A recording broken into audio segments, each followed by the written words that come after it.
खुलुमबाय बे समाव बडलेण्ड इंखं टेलिभिजननि स्टुडिय'आव आं मिथिका नार्जारी दिनै मोनाबिलिनि गाहाय रादाबफोराव दङ 18 जानुवारिनिफ्राय 2023 मायथाइनि गुणोत्सव बरपेटा जिल्लायाव 18 निफ्राय 21 जानुवारियाव गिबि खोन्दोनि गुणोत्सव कक्राझाराव दुथांफोरनि गाग्लोबनायाव सासे लाइमोननि जिउ खहा मन्त्री जयन्त मल्ल बरुवानि टुइटार एकाउन्टआ हेक जादों बड'फानि सानस्रिया माहारिखौ खौसेथि खालामनायसो गावस्रा होनाय नङा बुंदों खनीन्द्र बसुमतारी गसाइगावआव सिखावनि उदखार गामि दानख'नायखौ लानानै मसलपुराव एमपि नबकुमार सरनियानि खौरां मेल सुबनखातायाव 18 जानुवारिनिफ्राय भारत भुटान बिसुके मेला खुंफुंनो साखाफारा बारग' एमएलए हितेश बसुमतारीखौ हगारनांगौनि दाबिजों मसलपुराव बिपिएफ दोलोआ खुद्रिसारदों लखिमपुरनि मख'ली ओनसोलाव जिल्ला खुंथायनि इभिक्सनआ नैथि सानावबो सोलिदों दानिया फैदो आबुं रादाबाव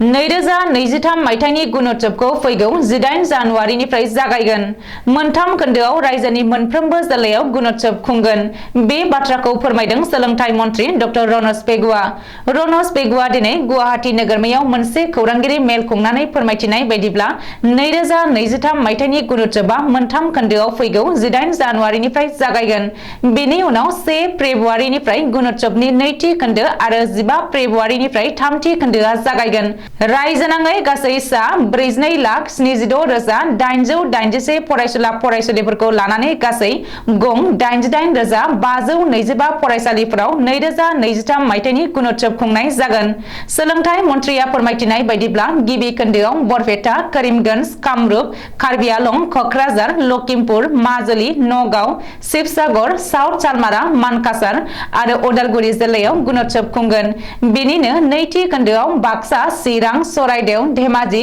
गलाघाट हजाइ हाइलाकान्दि जरहाट कामरुप सनितपुर तिनसुकिया आरो सोनाब कार्बि आलं जिल्लायाव गुणोत्सव खुंगोन बेनि उनाव बिश्वनाथ बङाइगाव दरं डिब्रुगड़ डिमा हासाव गवालपारा काछार नलबारि आरो मरिगाव जिल्लायाव थामथि खोन्दोआव गुणोत्सव खुंगोन रिपर्ट बायदिब्ला 2022 मायथाइनि गुणोत्सवआव रायजोनाङै 45,735 फरायसालिफोरनि गेजेराव 4,826 फरायसालिफ्रा A+, 17,045 फरायसालिफ्रा A ग्रेड, 13,208 फरायसालिफ्रा B ग्रेड, 4,667 फरायसालिफ्रा C ग्रेड आरो 2,132 फरायसालिफ्रा D ग्रेड मोननो हादोंमोन मोनथाम खोन्दोआव जागोन 2023 मायथाइनि गुणोत्सव फोरबो मोनथाम खोन्दो गुणोत्सवनि थाखाय अक्ट'बो फोसावबाय बेनिनो 18 जानुवारिनिफ्राय 21 जानुवारिसिम बरपेटा जिल्लायाव गिबि खोन्दोनि गुणोत्सव जागोन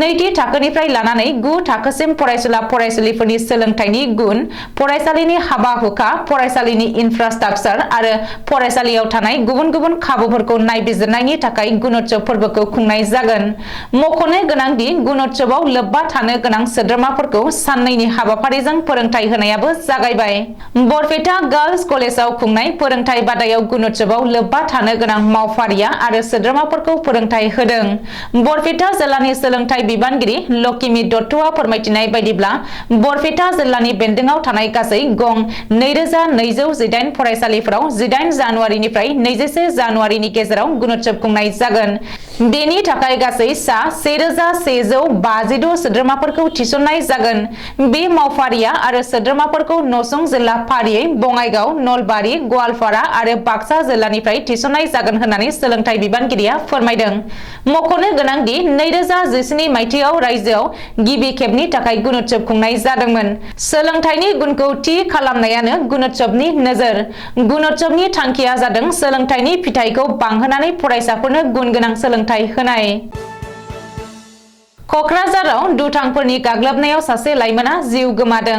मंगलबार खालि हराव बेसिमारि गामियाव जादों बे गिख्रंथाव बुथारनाय जाथाया। दुथांफोरनि गाग्लोबनायाव जिउ गोमानाय लाइमोनखौ मन्टस आली होननानै सिनायथिनो हादों। मिथिनो हानाय बायदिब्ला साब्रै एबा साबा दुथांफोरनि मोनसे हानजाया थांनाय हराव मन्टस आलीखौ फन खालामनानै लिंहरनानै गाग्लोबो आरो गोब्राब जखम खालामो। बे जाथायनि बागै खौरां मोननाय लोगो लोगो जायगानि सुबुंफोरा जाथायसालियाव थांनानै थैजों लुथुर पुथुर गोग्लैनानै थानाय मन्टस आलीखौ मोनहैयो आरो मन्टस आलीखौ बोखांनानै देहा फाहामसालियाव दैथायहरनाय जादोंमोनब्लाबो देहा फाहामसालियाव लांबाय थानाय समावनो लामा ससेयाव मन्टस आलीया जिउ नागारो। बे बुथारनाय जाथायखौ लोब्बा लानानै क'क्राझार पुलिसा साब्रै सुबुंखौ हमनो हाबाय आरो बे बुथारनाय जाथायखौ पुलिसा नायबिजिरनो जागायबाय। नाथाय बे खौरांखौ सुजुनाय समहालागै बेनि जाहोनखौ दासिमबो मिथिनो हानाय जायाखै। बे खास्रि बिस्रि बुथारनाय जाथायखौ ओनसोलनि गुबुन गुबुन आफाद आरो गौथुमफोरा गोख्रों रावजों सोंखारिनानै लोब्बा थानाय दायनिगिरिखौ आयेननि गेजेरजों गोख्रों साजा होनांगौ होननानै पुलिस खुंथायनि खाथियाव दाबि दैखांदों। नलबारि बियाबनि एमएलए आरो आसाम सोरखारनि केबिनेट मन्त्रि जयन्त मल्ल बरुवानि टुइटार एकाउन्टआ हेक जादों। आसामनि गुबुन गुबुन बिफाननि मन्त्रि जयन्त मल्ल बरुवानि टुइटार एकाउन्टखौ सोरबा सिनायमोनि दुथाङा हेक खालामदों। मख'नो गोनांदि जयन्त मल्ल बरुवाया ससियेल मिडिया फेसबुकआव पस्ट होनानै गावनि टुइटार एकाउन्ट हेक जानायनि बागै फोरमायदों। बे समाव जयन्त मल्ल बरुवानि टुइटार एकाउन्टआव गुबुन गुबुन फालांगियारि फसंथानफोरनि फोसावथायफोरखौ टुइट खालामबाय थानायखौ नुनो मोननाय जादों। बबेखानि जयन्त मल्ल बरुवानि टुइटार एकाउन्टखौ थांनाय हराव सोरबा दुथाङा हेक खालामदों। नाथाय बे एकाउन्टखौ लाबोफिननो थाखाय नाजागासिनो दङ। बे समाव आंनि टुइटार एकाउन्टनिफ्राय फोसावजानाय मोनसेबो खौराङानो आजावजानाय नङा होननानै मन्त्रि जयन्त मल्ल बरुवाया फेसबुकआव लिरदों। बड'फानि सानस्रिया माहारिखौ खौसेथि खालामनायसो गावस्रा होनाय नङा। बे बाथ्राखौ बुंदों दुलाराय बर' फरायसा आफादनि गाहाय नेहाथारि कनिन्द्र बसुमतारिया।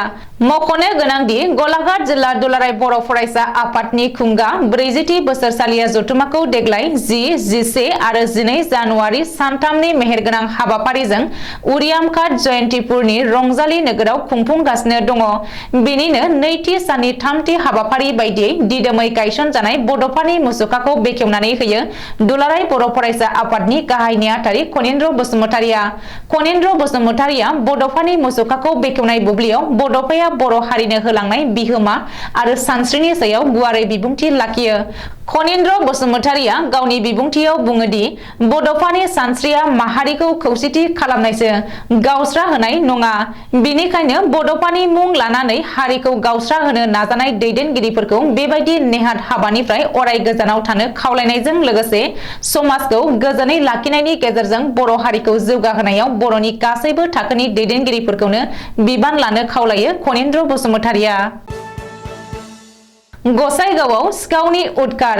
सिखावा गोबां रांजों लोगोसे गहेना पार्टिबो खावनानै लांदों। गसाइगाव कलेज रडनि साखाथिनि थागिबि बङाइगाव कलेजनि गोरायुं डक्टर दिनेश दासनि नखराव थांनाय हरनि 6:30 समाव सिखावफोरा हाबनानै सना रुपा नोगोद रां लानानै थाङो होननानै मिथिनो हादों। गसाइगावआव सोलिबाय थानाय कहिनुर थियेटारनि सामलायगिरि डक्टर दिनेश दासजों लोगोसे नखरनि सुबुंफोरा थियेटार नायनो थांनाय समावनो हरनि बुब्लियाव सिखावफोरा हाबदों होननानै फोरमायदों।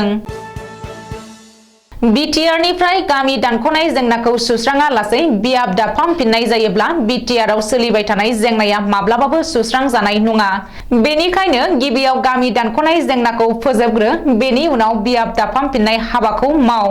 बे दाबिखौ दैखांदों क'क्राझार लकसभानि एमपि थामहिनबा जेएसपि दोलोनि आफादगिरि नबकुमार सरनियाया। बाक्सा जिल्लानि मसलपुराव दिनै मोनसे खौरां मेल लेंथुमनानै एमपि नबकुमार सरनियाया बुंथियोदि आयेन आफादनि बायजो आरो सिङाव आं गोबां खेब बिटिआरनिफ्राय गामि दानख'नाय आयदाखौ दैखांदोंमोनब्लाबो दिनैसिम सुस्रां जायाखै। बावैसो आसाम हादोरसा सोरखारनि केबिनेटआ गंब्रै जिल्लाखौ सिफायनानै नलबारि आरो कामरुप जिल्लानि गोबां गामिफोरखौ बाक्सा आरो उदालगुरि जिल्लायाव दाजाबफानानै होनाय जादों। बेनि थाखाय सोरखारा रावबो दोलो एबा गौथुमफोरनिफ्राय जेबो गनायथि लायाखै। बेनिखायनो बिटिआर गोरोबथा बायदियै गामि दानख'नायनि राहाया जायागौमानि फिन बियाब दाफामफिननो नाङा। बेखौ मावफुङाब्ला बिटिआरनि जेंनाया जेंना जानानैनो थागोन। कक्राझार लकसभा बियाबनि एमपि नब कुमार सरनियाया सापागुरि विधानसभा बियाबनि बारग' एमएलए हितेश बसुमतारीखौ हाथियारजों लोगोसे हमनायखौ मख'नानै बिटिआरआव दाबो हाथियारनिफ्राय उदां जायाखै होननानै बुंथियो। हाथियारनि फारसे दिनैबो गोबाङानो लोरबांथि दङ। नबकुमार सरनियाया बुंथियो दि सोरखारा लानाय बे बादि थासारिया बर' समाजखौ बोदोर खालामदों, जायनि जाहोनाव सिरि सिरि फिन आलादा बर' रायजो बिनायनि थाखाय लाहार फाहार खालामनो जागायफिनहांदों। बिटिआर ओनसोलाव दायो गोजोननि बार बारदों। बेबादि थासारियाव सोरखारनि गोरोन्थि खान्थिया फिन ओनसोलाव गोजोन गैयै थासारि सोमजिहोदों। एमपि सरनियाया गोदानै हाथियार हमग्रा आफाद जोनोम होनाय सोमोन्दै फोरमायनानै बुङो दि हितेश बसुमतारीया गावनो हाथियारखौ नागारनानै सुबुं दारा खान्थिनि लामाजों जेंनाफोरखौ सुस्रांनो थाखाय राजखान्थियाव फैदों। हाथियारजों जेंनाया सुस्रां जाया। बे बिथिङाव हादोरारि राजखान्थि दोलोखौ नागारनोबो बिटिआरनि रायजोफोरखौ खावलायो आरो हादोरारि दोलोखौ नागारनानै जोंजों लोगोसे फै। जों गासैबो गोरोबलायनानै जोंनि गेजेराव थानाय जेंनाफोरखौ सुस्रांनो नाजागोन। खालि समखौसो नेनानै दङ। नबकुमार सरनियाया लकसभा बिसायख'थियाव हादोरसानिनो मोनबानिख्रुइबो बारा लकसभा बियाबाव बिसायख'थि गेलेगोन बाथ्राखौ मिथिनो होयो। लोगोसे गासै हादोर नाङैनो राष्ट्रीय गण सुरक्षा मन्चआ गं 50 मासियाव बिजाथि दैखांगोन होननानैबो फोरमायो। फिन बियाब दाफामफिननाया बिथांनि राजखान्थि जिउआव जेबो गोहोम खोख्लैनो हाया, मानोना बिजेपि आरो इउपिपिएल दोलोनि लोगोथिया जेबो खालामनो हाया। गुबुन फारसे एमपि नबकुमार सरनियाया हारिनि सिनायथि फोरमानलाइखौ लानानै सोलिबाय थानाय दान्थे बिदान्थेनि सायावबो गोनांथार बाथ्राखौ बुंथियो। सरनियाया बुंथियो दि जनकलाल बसुमतारीया आंनि उनाव नांथाबबाय थायालासेनो जोंनि हेंथागिरिफोरनि हेंथायै नांथाबनायमोनब्ला बिटिआर ओनसोला जौगाबावगौमोन। आंनि हारिनि फोरमानलाइया जेबो गोनो गोथो गैया, मानोना सिआइडिआ बुंनाय बायदि आसामाव जेरावबो फिसा खस बुंनाय हारि गैया। बिथांमोना बे आयदाखौ लानानै गोजौ बिजिरसालि, गोजौसिन बिजिरसालि नङाब्ला राष्ट्र संघसिमबो थांनो हायो होननानै बुंथियो। दिनैनि खौरां मेलाव एमपि नबकुमार सरनियाजों लोगोसे मिरु गण सुरक्षा मन्चनि नेहाथारि आब्दुल बादशाह आरो अबर'नि दैदेनगिरि अजय दासआ दंफायोमोन। गुबुन गुबुन बोसोरफोरनि बायदिनो देग्लाय बोसोरावबो बाक्सा जिल्लानि सुबनखाथियाव फैगौ 18 जानुवारिनिफ्राय खुंफुंजागोन खुंगा 17थि भारत भुटान बिसुखि मेलाजों लोगोसे जारिमिनारि खुंगा 77थि मागो मेलाया। मख'जाथावदि बुहुमनाङारि कर'ना भाइरासनि साग्लोबसारनायनि जाहोनाव थांनाय बोसोराव भारत भुटान बिसुखि मेलाखौ खुंफुंनाय जायाखैमोन। नाथाय देग्लाय बोसोराव बाक्सा जिल्लानि सुबनखाथियाव 8 साननि हाबाफारिजों खुंफुंजानो गोनां मेलाखौ लानानै थाम थिम खालामनाया दायो सोलिगासिनो दङ। दिनै मेला खुंफुं आफादा मोनसे खौरां मेलनि गेजेरजों बे बाथ्राखौ मिथिनो होयो। खुंफुं आफादनि आफादगिरि खगेन पाठक दासआ 77थि जारिमिनारि सुबनखाथा मागो मेलाजोंनो लोब्बा लानानै देग्लाय बोसोरावबो भारत भुटान बिसुखि मेलाखौ खुंफुंनाय जागोन होननानै मिथिनो होयो।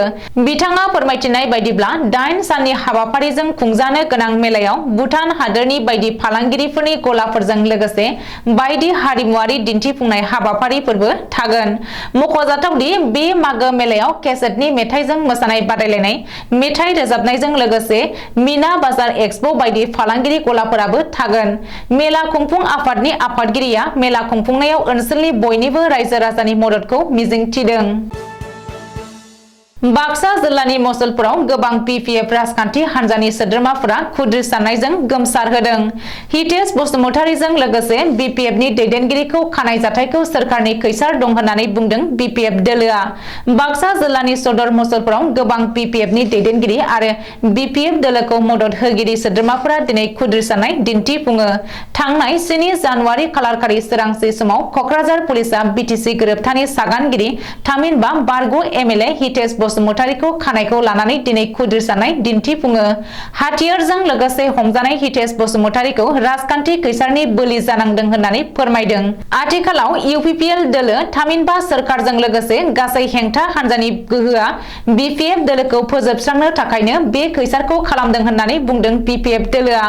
हितेश बसुमतारीजों लोगोसे दावराव देख्रेब नार्जारी आरो बिक्रम दैमारीखौ जेबो सर्त गैयालासे हगारनो दाबि दैखाङो।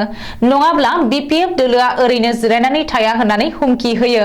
मुसलपुर जिल्ला BPF दोलोनि बानजायनायाव जानाय खुद्रिसारनाय थावनियाव गोबां दैदेनगिरि मावथिफोरा आखायाव प्ले कार्ड बेनार लानानै प्रमद बर' मुर्दाबाद, हितेश बसुमतारीखौ थाबैनो हगारनांगौ, BTR सरकार हाय हाय, BTC आव अयनाया सोलिया बायदि गोबां स्लगानजों मुसलपुरनि हा अख्रां गोमसार होनायखौ नुनो मोनो।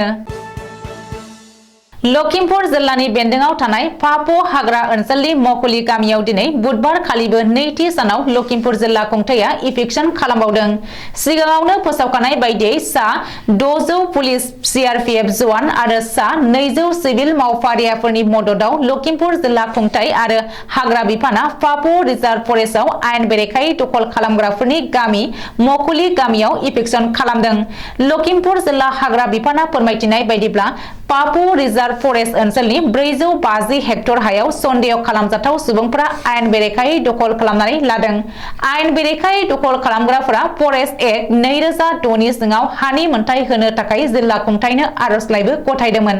नाथाय थांनाय बोसोरनि सेप्तेम्बर दानावनो लखिमपुर जिल्ला खुंथाया बे आर'जलाइखौ थारलायै नेवसिगारो आरो बै ओनसोलाव इभिक्सन खालामनो थांखि लायो आरो फोसावो। बबेखानि आयेन बेरेखायै दखल खालामनाय हाखौ जिल्ला खुंथाया इभिक्सन खालामदों। रिपर्ट बायदिब्ला 1941 मायथाइयाव पाप' रिजार्भ फरेस्ट महरै फोसावनाय समाव बेनि हानि खालिया गासै 4622.87 हेक्टरमोन। रिपर्ट बायदिब्ला गिबि सानाव गासै 299 नखरफोरखौ इभिक्सन खालामनानै हाग्रा ओनसोलनि 250 हेक्टर हाखौ उदां खालामदों। बेनिनो दिनै नैथि सानाव एबा बुधबार खालि 202 नखरफोरखौ इभिक्सन खालामनानै 202 हेक्टर ओनसोलखौ उदां खालामो। आयेन बेरेखायै दखल खालामग्राफोरनि न' बांफोरखौ सिफायनानै होख्रां हरनायजों लोगोसे पुस दाननि आबाद फोथाराव गोमो बिबार बारनाय बेसर आबादफोरावबो जिल्ला खुंथाया ट्रेक्टर सालायनानै फोजोबस्रांदों होननानै मिथिनो हादों। दिनै मोनाबिलिनि रादाबा एसेनोसै। गोजोन्थों।